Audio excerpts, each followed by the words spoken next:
Kabi-kabilang protesta kontra korupsyon ang sinagawa ng iba't ibang grupo.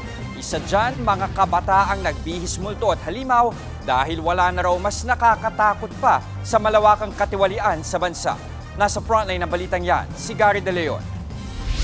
Halloween with a twist. May nag-ala white lady, halimaw, demonyo, at buhayang nakakulong. Kulong na yan! Ito ang get up ng mga grupo ng kabataang nagprotesta sa People Power Monument sa Quezon City.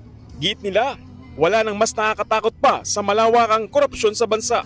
Kasama nga sa dumalo dyan, sina Akbayan Party List Representatives Percy Sendanya at Chel Jokno. Ang mga senior citizen naman nangalampag din.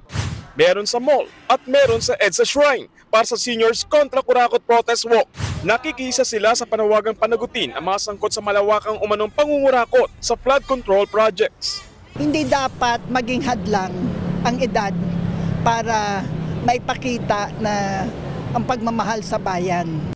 Good governance! Good governance! Sanib Puwersa naman nagkilos protesta ang mga alagad ng simbahan sa Bulacan. May mga estudyante, civil society organization, LGBTQIA+, ng San Miguel at iba pang grupo para sa panawagang ikulong ang mga kurakot. Ang mga protestang yan, patikim pa lang daw sa isa pang malawakang marcha kontra korupsyon sa November 30.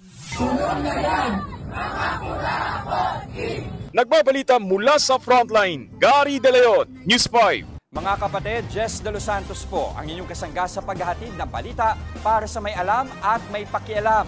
Para sa tuloy-tuloy na makabuluhang balitaan, mag-follow at mag-subscribe na sa social media pages ng News 5.